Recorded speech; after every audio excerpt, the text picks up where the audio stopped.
가족과 함께 듣는 클래식 교회사 세 번째 시간입니다. 첫 번째 시간에는 공교회가 어떻게 세워졌는지에 대한 이야기를 나누어 보았고요. 지난 시간에는 중세교회에 대한 이야기를 다루어 보았지요. 오늘은 지난 시간 들었던 것처럼 그 변질되었던 중세교회를 어떻게 하면 교회답게 개혁을 하게 되었는지 그 이야기들을 좀 살펴보고자 합니다.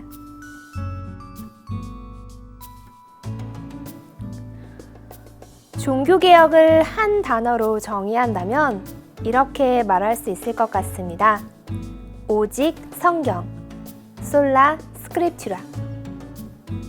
이러한 개혁의 움직임은 어느 한 시대 또 하나의 사람을 통해서 주도된 단발적인 것이 아니라 여러 사람들이 동시다발적으로 오랜 기간 동안 싸워가면서 얻어낸 것이라고 할 수 있겠는데요. 이러한 개혁이 가능하게 되었던 것은 먼저 중세교회에 대한 회의가 고개를 들면서부터였습니다.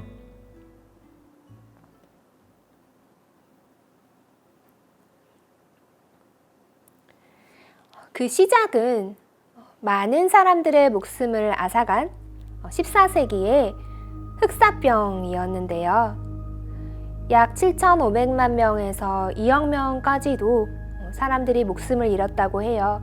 사실 정확한 수치는 현대에서는 알 수 없지만 당시 유럽 인구의 3분의 1 정도가 생명을 잃었을 거라고 보고 있지요. 인류 역사상 유례가 없을 만큼 정말 엄청난 그런 팬데믹이었는데요. 당시에는 이런 말도 유행했다고 해요. 죽은 자보다 산 자를 세는 것이 더 빠르다. 이런 흑사병의 창궐은 그 전까지 온 세계가 확고한 질서 가운데 있다고 믿었던 그 믿음을 뿌리부터 흔들게 됩니다. 중세에 살고 있던 사람들의 세계관 전체가 뒤흔들려 버린 것입니다. 도무지 어디를 봐도 하나님의 뜻을 이해할 수 없는 그 상황에서 자연스럽게 회개 운동이 일어나게 되는 것이지요. 또 교회의 세력은 점점 약화되었는데요. 이는 당시 정치 권력의 정점이었던 프랑스 왕 필립 4세가 교황 보니파티우스 8세를 처형한 사건을 통해서도 알 수 있습니다. 바야흐로 교회 개혁 운동이 수면 위로 부상에 올라오게 되는 것입니다. 죽음은 언제 어디서나 볼 수 있는 것이었고 이에 대한 많은 두려움이 넘쳐났습니다. 하나님을 믿었지만 그뿐 아니라 악마의 존재까지도 믿었고요. 많이 어둡고 또 두려움이 가득한 그런 시대였습니다. 마녀에 대한 미신이 퍼져나가면서 매우 비합리적인 그런 판결 과정을 통해서 각지에서 수많은 여성들이 억울하고 잔인한 죽음을 맞이하는 일도 빈번하게 발생했지요. 마녀 사냥을 위한 화영장의 불은 2세기 동안이나 더 지속되었습니다. 이러한 두려움의 시대, 죽음 이후에 영생을 얻는다고 하는 것이 너무나 중요한 일이 되는 것이지요. 그 답 중에 하나로 찾았던 것이 순교자들의 삶의 모습에서 배울 수 있는 아주 경건한 그런 신비주의였습니다.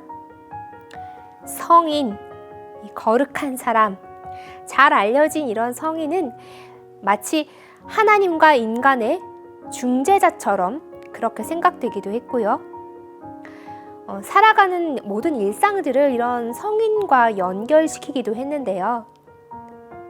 그래서 분실물을 찾아내서 도움을 주는 그런 성인에 대한 믿음까지도 생겨나는 시기였지요.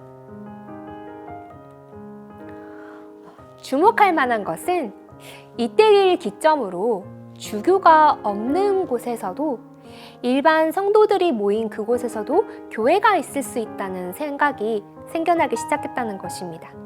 성직자가 있는 곳만이 아니라 하나님의 백성이 있는 곳이 곧 교회라고 하는 개념, 이것이 서서히 움트기 시작한 것이지요.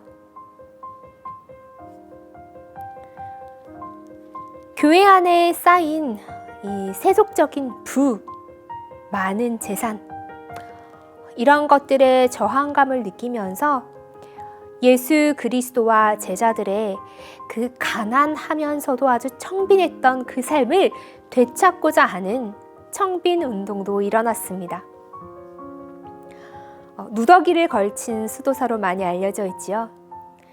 이 성 프란체스코의 겸손한 삶, 이런 삶도 많은 사람들에게 영감을 주었고, 그러면서 교회가 잃어버렸을지도 모르는 사람들을 다시 돌아오게 하는 것에 큰 몫을 했지요. 이러한 분위기 속에서 잉글랜드에서는 옥스포드 대학의 존 위클리프 교수가 이러한 목소리를 내기 시작합니다. 교황들의 권력과 고위 성직자의 부야말로 교회의 위기다.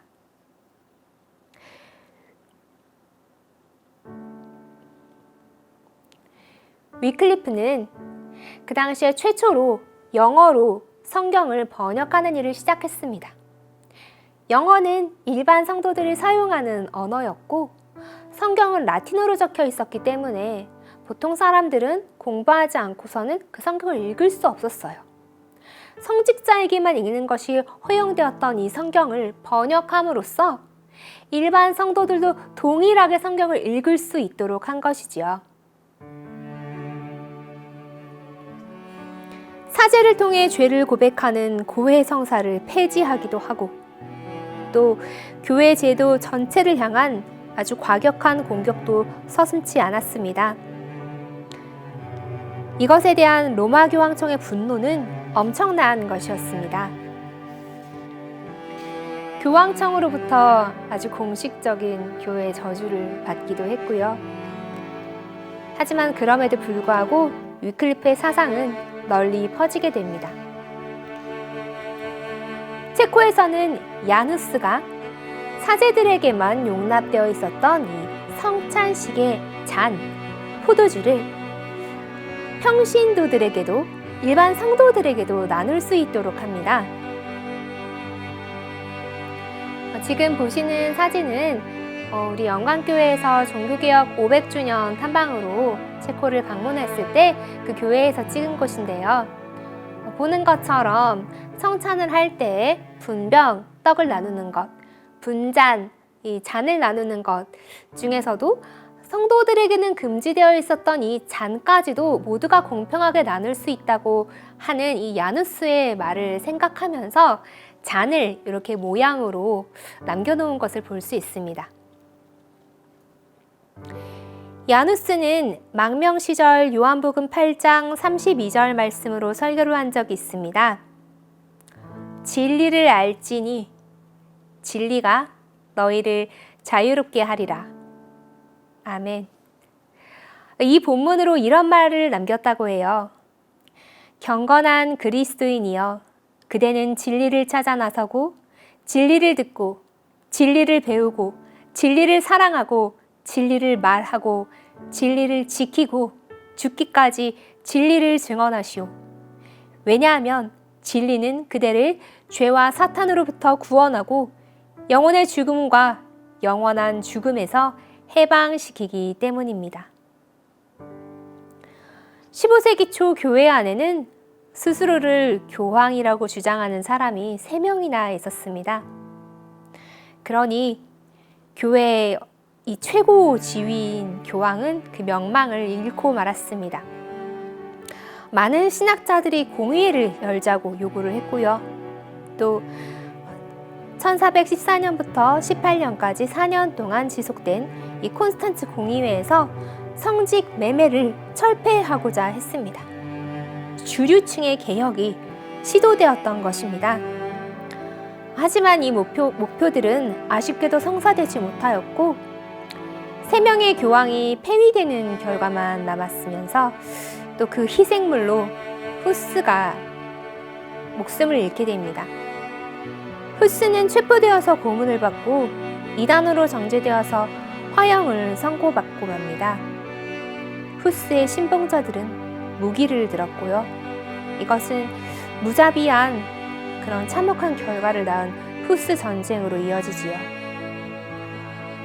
그러나 이러한 일들을 통해서 교회에 철저한 개혁이 필요하다는 생각은 더 퍼져나갔고 드디어 16세기에 이르러 종교개혁의 본격적인 운동이 활발하게 일어나게 된 것입니다.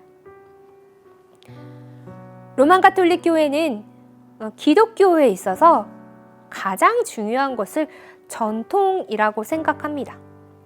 따라서 하나님의 말씀이며 계시인 성경보다도 전통을 더 중요하게 생각하는 그런 모습도 이때는 아주 강했는데요.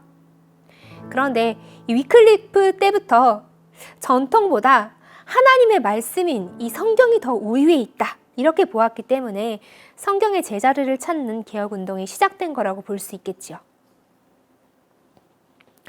위클리프는 교회의 전통을 세례 요한에 비유하고 그리고 하나님의 말씀인 성경을 예수 그리스도에 비유했는데요. 나이는 세례 요한이 위이고 또 중요한 인물이기도 하지만 예수님과는 비교할 수 없는 것처럼 교회의 전통이 아무리 중요하고 오래된 것이라고 할지라도 하나님의 말씀인 이 성경보다 더 위에 올 수는 없다고 이야기한 것입니다. 아무리 중요한 서도적인 전승이라도 성경과는 비교되지 않는다는 것이지요. 이로 인해 교황 절대주의가 무너집니다. 아무리 교황이라도 성경에 위배되는 말을 해서는 안 되니까요. 물론 교회 밖에서도 개혁운동에 영향을 미치는 사건들이 있었습니다. 먼저는 르네상스, 인문주의입니다. 당시 학계는 고전을 재발견하는 움직임이 일어났는데요. 성경을 라틴어가 아닌 원문으로 보고자 하는 사람이 많이 생겨나기 시작합니다. 성경의 원어는 라틴어가 아니라 히브리어와 헬라어, 아람어 등으로 적혀 있기 때문이지요. 또 어떤 집단이 아닌 한 주체로서의 개인을 주목하는 이 흐름은 성직자와 일반 성도 간의 그 일대 다수의 전제주의에서부터 성도 각 사람을 인식하는 민주주의로 이동하게 됩니다. 인쇄술도 빼놓을 수 없는 것이겠죠. 출판이라는 건 어떤 걸까요? 출판이란 이 지식과 정보의 확산을 의미하는 것이기 때문입니다. 그런 맥락에서 예배도 예전보다 설교 중심으로 변했습니다. 대중들이 깨어나고 자기 생각을 할 수 있고 자기 생각을 말할 수 있게 되면서부터 설교가 예배의 중심이 된 것입니다. 말로써 우리가 드리는 예배의 내용을 설명하고 전달해야 될 필요가 생겼기 때문입니다. 그 이전에 잘 알지도 못했던 라틴어로 어떤 의미인지 알지 못하면서 그 예전 가운데 참여했던 것과는 완전히 달라진 모습이라고 할 수 있겠지요. 그리고 독일에서는 우리가 잘 아는 루터의 95개조 반박문이 게시됩니다. 지금 보는 사진에 있는 곳이 바로 그 반박문이 걸렸던 비텐베르크 교회의 정문입니다. 독일 중동부의 연방 작센 선제우국의 수도 비텐베르크에서 아우구스티누의 수도사이며 또 대학의 신학 교수였던 마틴 루터가 1517년 10월 31일 속죄의 효력에 관한 95개조 반박문을 발표한 것은 이후 거대한 종교개혁의 도화선이 되었습니다. 그의 비판의 핵심은 이런 것이었는데요. 교황이 면죄부의 구입과 같은 이런 외적인 행위로 성도의 죄 그 자체를 사면하는 특별한 힘을 가지고 있다고 생각하는 것은 잘못이고 참된 회개와 유일한 구세주 그리스도에 대한 믿음에 의해서만 영원히 구원받는다는 것입니다. 면죄부는 사실 그 원어의 뜻을 보면 죄를 사하는 것도 있지만 죄로 인한 벌을 사한다는 의미에 가까운데요. 그래서 당시에 판매되었던 면죄부 혹은 또 이 면벌부라고 할 수 있는 것은 일생에 한 번 구입하면 그것으로 끝나는 것이 아니라 반복해서 그 면벌부가 이야기하고 있는 기간이 끝나면 효력이 사라지기 때문에 반복해서 계속 구입해야 하는 것이었어요. 독일의 대주교였던 요한 테첼이 당시에 발행했던 면벌부에 적힌 내용을 읽어볼게요. 모든 성자들의 권위와 그대를 향한 자비로 나는 그대를 열흘간 모든 죄와 악행을 면죄해주며 모든 벌을 면죄하노라. 열흘간. 그러니까 10일 동안은 죄나 벌을 피할 수 있지만 그 이후에는 또다시 이런 면벌부를 구매를 해야 한다는 것이지요. 그는 또 이런 웅변을 하기도 했습니다. 그가 이야기했던 이 웅변의 내용을 들어보면 어떤 논리로 이 면벌부를 판매를 했는지 알 수 있는데요. 여러분 들으시오. 여러분의 사랑하는 부모 형제가 연옥의 고통 중에 살려달라고 울부짖는 소리를 들어보십시오. 나는 너를 낳아주었고 키워주었고 재산까지 남겨주었건만 너희는 우리를 이 고통받는 곳에서 구해주지 않는구나. 이 뜨거운 불꽃 속에 우리를 그대로 놔둘 셈이냐. 여러분은 고통받는 그들의 영혼을 구해낼 수 있습니다. 찰랑하고 동전이 돈궤에 떨어지는 순간 연옥에서 고생하던 영혼은 천국으로 뛰어오릅니다. 이 면벌부를 판매하던 것을 보면 이런 돈궤가 놓여 있었어요. 거기에 동전이 짤랑하고 떨어지는 순간에 이 고통받고 있던 가족들이 그 고통에서 해방된다고 하는 이야기를 하며 판매를 했던 것이죠. 95개조 반박문은 이처럼 교황청 재정의 수단이 되었던 면벌부 판매에 대한 비판과 동시에 교황권의 본질과 그리스도 신앙의 아주 중심에 관한 이 논점을 함께 포함하고 있는 것이었습니다. 따라서 루터 자신도 예상하지 못했던 아주 폭넓은 반향을 일으킬 수밖에 없었던 것입니다. 하나님의 말씀을 말씀되게 하자. 이것이야말로 이 종교개혁의 출발점이자 원동력이었습니다. 성경은 기록된 하나님의 말씀이며 동시에 하나님의 말씀에 대한 증언인 설교는 선포하는 말씀입니다. 예수 그리스도는 말씀 자신이기에 설교는 예수 그리스도를 증거해야 합니다.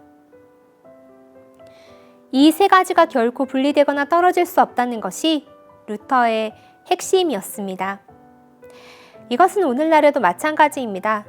설교는 첫째, 철저하게 성경 본문을 바탕으로, 둘째, 오늘날 현실에 적용되는 실존적인 재선포를 해야 하고, 셋째, 그 중심은 언제나 예수 그리스도를 증거하는 데 있어야 한다는 것입니다. 이 흐름은 유럽 전역을 타고 흘러 스위스 제네바까지도 이어집니다. 교회의 신학자로 불리는 깔뱅은 바젤에 머물면서 프랑스에 박해받는 기독교회 성도들을 변호하고자 기독교 강요를 집필하기 시작해서 1536년 3월 출판하게 됩니다. 그리고 이후에 파렐의 강력한 권고 때문에 스위스 제네바에서 머물게 되면서 이 제네바 목회자들과 함께 교회 개혁을 위해서 신앙 고백, 또 규율, 요리문답 등을 작성했습니다. 목사, 교사, 저술가, 중재자, 여러 가지 일들을 해내는 그 바쁜 일상을 보내면서 깔뱅이 저작한 많은 문서들은 지금까지도 개혁교회의 신앙의 든든한 뿌리가 되어주고 있습니다. 사실 제네바가 개혁교회의 요람이 되기까지의 과정은 결코 순탄하지 않았습니다. 깔뱅은 성경의 진리를 보호하고 수호하기 위해서 여러 사람과 논쟁을 벌였고 때로는 엄격하게 치리하기도 했습니다. 또 당시 영국에서도 가톨릭파와 이 개혁교회의 한 흐름인 성공회가 첨예하게 대립하고 있었는데요. 헨리 8세의 성공회 개혁을 이어받은 아주 어린 잉글랜드의 왕 에드워드 6세에게 깔뱅은 이사야서 주석을 헌정하면서 이런 말을 첨언합니다. 이사야는 유대인들의 완고함이 어떤 형벌을 받아 마땅한 것인지 경고했습니다.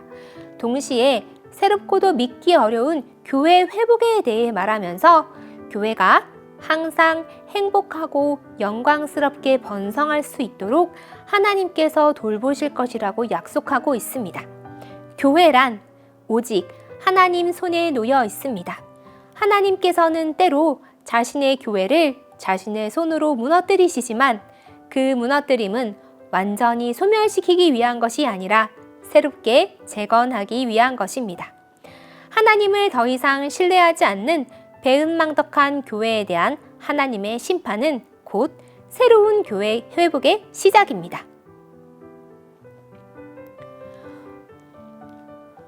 오늘날 한국교회가 겪고 있는 이 어려움이 단순히 무지에서 오는 오해가 아니라 어쩌면 그동안 잘못하고 있었던 부분에 대한 그런 책임이 있는 것은 아닌지 생각해 보아야 할 때입니다.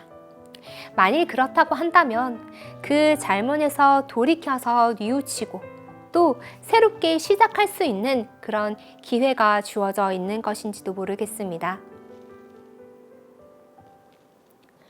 평생을 하나님께 헌신한 깔뱅의 삶. 그에 져서 기독교 강요 맨 마지막에 있는 문장이야말로 그의 일생을 요약하는 단어라고 할 수 있을 것입니다. 하나님을 찬양하라. 조금 전 이야기했던 것처럼 영국에서도 개혁의 흐름은 이어지고 있었습니다. 첫 시작은 정치적 목적이 다분한 헨리 8세의 성공의 창설이었지만 존 후퍼, 존 로저스, 그리고 윌리엄 틴데일과 같은 많은 청교도들이 순교하면서 굳건히 개혁의 불씨를 이어갔지요.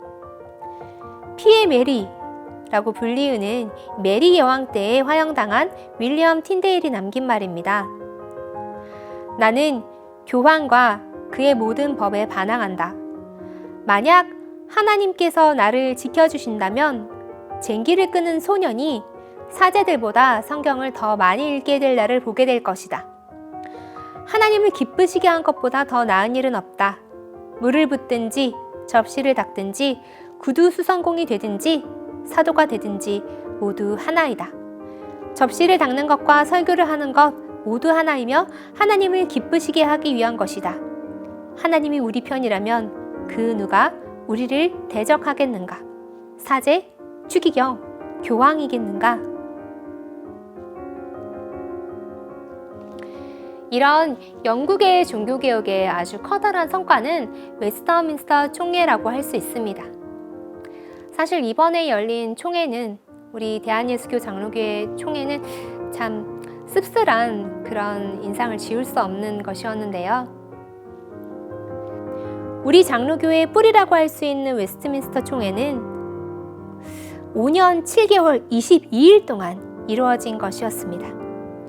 스코틀랜드에서 보낸 특사, 그리고 이들이 지지한 다수의 청교도들과 또 잉글랜드 의회를 등에 업고 있는 에라스투스파, 또 군부와 친분이 있었던 독립파 등이 서로 치열하게 긴장하면서 이 총회를 열었는데요.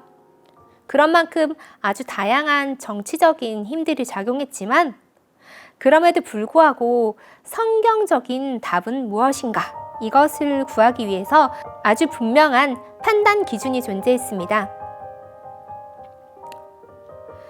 우선 총회의 모든 회원이 매주 첫 회의 시작 전에 다음과 같이 선서했다고 합니다.